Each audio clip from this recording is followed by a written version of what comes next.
मंडला जिले में गौड़ी भाषा के संरक्षण को लेकर अमूरकोट सेवा ट्रस्ट इंडिया के तत्वाधान में 5 दिवसीय गौड़ी भाषा मानकीकरण कार्यशाला का आयोजन 1 से 5 अक्टूबर 2025 तक किया जा रहा है। इस कार्यशाला में विभिन्न राज्यों के प्रतिनिधि शामिल हुए हैं, जिन्होंने गौड़ी भाषा को संविधान की 8वीं अनुसूची में शामिल करने की मांग की है। की सूचना पर विशेषज्ञों के अनुसार गौड़ी विश्व की सबसे प्राचीन और समृद्ध भाषाओं में से एक है, जो भारत के कई हिस्सों में आज भी बोली जाती है। 1950 में जहाँ करीब 10 करोड़ लोग इस भाषा का प्रयोग करते थे, वहीं वर्तमान में लगभग 5 लाख लोग इसे पूर्णतः बोलते हैं।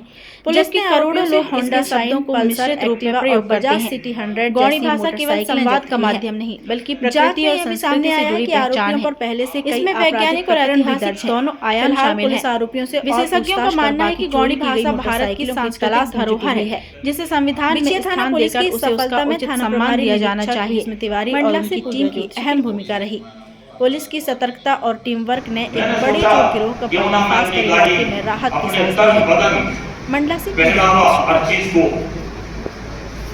इसमें पूर्ण रूप से जब तक नहीं दूंगा, मैं अपने समाज के लिए अर्पण अपने आप को नहीं मानूंगा।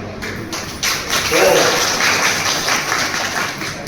सल्ला गागरा को मैंने दिल्ली में जब था तब मैंने बनवाया। उस समय में हम लोग वहाँ लड़ाई लड़ रहे थे डॉक्टर हीरा अलावा के साथ जेएस के माध्यम से। तब भी मैं वर्दी पहना था, परंतु मैं भी उस जेएस में शामिल हुआ। जब से हम नेता हैं ऐसी बात नहीं, परंतु आज जिस प्रकार से समय और हालत इतना बदल गए हैं, जिसके लिए हम आज पूरे स्टेटों से आप लोग सभी लोग आए अपनी भाषा अपनी संस्कृति इसको बचाने के लिए। इसके लिए मैं आप सभी लोगों का बहुत बहुत आभार अभिनंदन करता हूं। इस नर्मदा नगरी मंडला में आप लोग आए और आप अपने साथ जरूर इस संदेश को लेके जाएं कि हमको कैसे भी किसी भी तरह से इस लड़ाई को दिल्ली तक पहुंचाना है, जहां हमारी बोली भाषा को एक दर्जा मिल सके। ये भी एक बहुत कठिन समस्या है। मैं देखता था, हम दिल्ली में ड्यूटी करते थे। बदलने वाले युग में हम अपनी गौड़ी संस्कृति गौड़ी भाषा को यहीं छोड़ के नहीं लाना है। इस गौड़ी संस्कृति को हमको आगे बढ़ाना है। इन्हीं शब्दों के साथ मैं आप सभी का हार्दिक अभिनंदन और धन्यवाद देता हूँ। थैंक यू, धन्यवाद। सूची में शामिल करा के रहेंगे। गौड़ी भाषा को 8वीं अनुसूची में शामिल करा के रहेंगे। गौड़ी भाषा को 8वीं अनुसूची में शामिल करा के रहेंगे।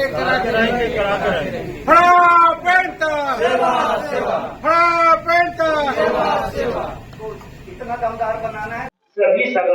सभी को जय सेवा। मैं नेहरू मड़वी आंध्र प्रदेश से आया हूँ।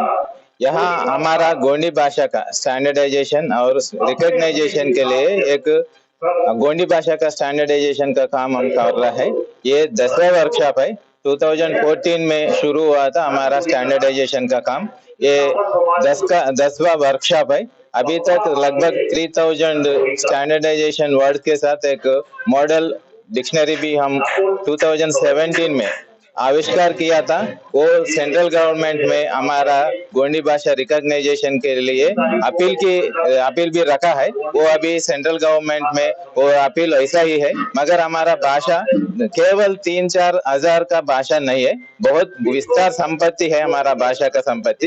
इस पूरा भाषा संपत्ति को हम एक साथ अलग अलग क्षेत्र में गोंडवाना गौड़ी समुदाय लगभग 15 राज्य में हम फैला है, मगर केवल 6-7 राज्यों में हमारा जनसंख्या ज्यादा है। वो है छत्तीसगढ़, मध्य प्रदेश, महाराष्ट्र, आंध्र, तेलंगाना, उड़ीसा में हमारा जनसंख्या ज्यादा है। यहाँ हमारा भाषा भी बहुत विस्तार डाइवर्सिटी विभिन्नता लिया है। उस पूरा विभिन्नता डाइवर्सिटी में जो भाषा है वो सभी को एक स्वरूप एक ही रूप में निर्माणात्मक लिखित रूप में लेके आने के लिए ये वर्कशॉप चल रहा है। यहाँ हम अभी हमारा स्टैंडर्डाइज वर्ड को अलग अलग राज्यों का वर्ड को हम कलेक्ट करके उसमें मूल शब्द को नहीं तो ज्यादा विस्तार एरिया में बोले जाते हैं वो शब्द को हम स्टैंडर्डाइज करके उसको डिक्शनरी बनाकर फिर हम हमारा भाषा का 8th शेड्यूल के अनुसार मान्यता लेने के लिए हम सरकार केंद्र सरकार के ऊपर दबाव लेके आने के लिए भी ये काम कर रहा है। इसमें आज हम पूरा 6 राज्यों का, छत्तीसगढ़, महाराष्ट्र, मध्य प्रदेश, आंध्र, तेलंगाना, उड़ीसा का लगभग 100 प्रतिनिधि हम आया है। लगभग आज से शुरू 5 दिन तक यहाँ मंडला में रहकर हम वर्कशॉप करेंगे, वर्ड्स को कलेक्ट करेंगे, वर्ड्स को स्टैंडर्डाइज करेंगे और इस वर्कशॉप को आगे भी लेके जाने के लिए हम तैयार है। नेक्स्ट वर्कशॉप छत्तीसगढ़ में कांकेर में होगा और आंध्र में होगा और तेलंगाना में होगा। ये जल्द ही हम लगभग 20 से 50 वर्ड्स को हम स्टैंडर्डाइज करने के लिए मकसद लेके हम काम शुरू किया है।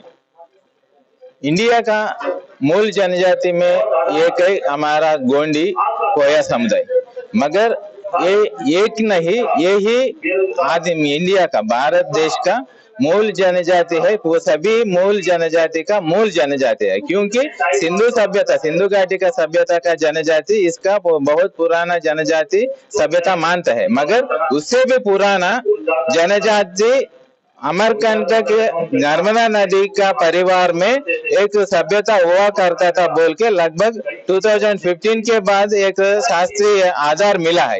ये गोंडी का इलाका है, अमरकंटक बोले तो गोंडी का इलाका है। गोंडी कोया जनजाति ही इस देश का मूल जनजाति है। ये इधर उधर फैलाते फैलाते अलग अलग आइडेंटिटी आया है। पूरा इंडिया का आदिवासी समुदाय का मूल जनजाति है गोंड। इसलिए हम आज इंडिया सरकार बाहर जाके यूनेस्को में आदिवासी जनजाति दिवस के लिए सिग्नेचर करके आता है, मगर अभी तक यहाँ आदिवासी जनजाति दिवस को अधिकार से मनाते नहीं, रिकॉग्नाइजेशन भी नहीं देते। उतना ही नहीं, आज इस दुनिया में आदिवासी का और सेंट्रल इंडिया में गोंडी समुदाय का संस्कृति, भाषा, आइडेंटिटी, जीवन विधान अलग अलग विलुप्त होते जा रहे हैं। मगर इस सरकार, केंद्र सरकार, राज्य सरकार भी आदिवासी समुदाय का कल्चर को, अस्मिता को, अस्तित्व को, ज्ञान को अब दुनिया में जिंदा रखने के लिए, उस ज्ञान को बाकी दुनिया को देने के लिए तैयार नहीं कर रहा है।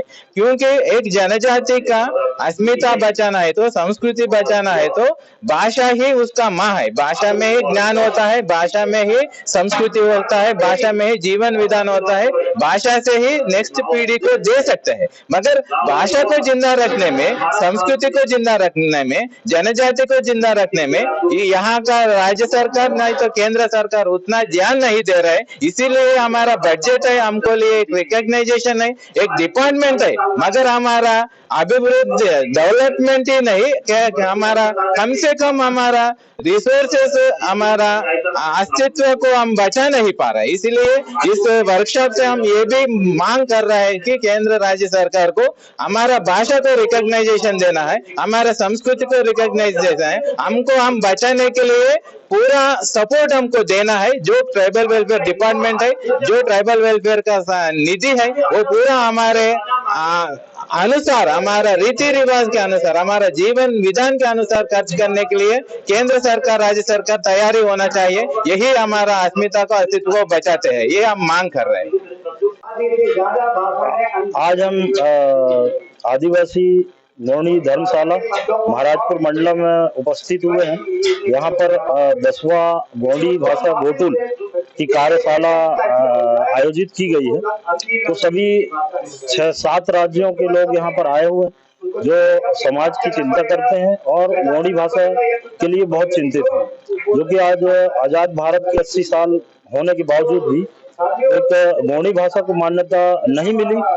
तो उसी के लिए चिंतन मंथन किया जा रहा है और बहुत सारे बुद्धिजीवियों ने ये बात भी रखी कि भाई हमारे जो सांसद, विधायक, जो पूरे देश में 47 सांसद और हर राज्य में अलग अलग, जैसे कि मध्य प्रदेश की कहूँ तो 47 विधायक होते हैं जो रिजर्व कैटेगरी से जाते हैं, जो आदिवासी समाज से रहते हैं, और उसमें भी 50 से 60% जो विधायक होते हैं और गौड़ जाति से आते हैं, जो कि गोंडी भाषा बोलने वाले हैं। और इन 7 राज्यों के लगभग कहीं पर 25%, 1/4 और 50% आबादी इस भाषा को बोलती है और आज भी उस भाषा को लुप्त नजर आ रहा है।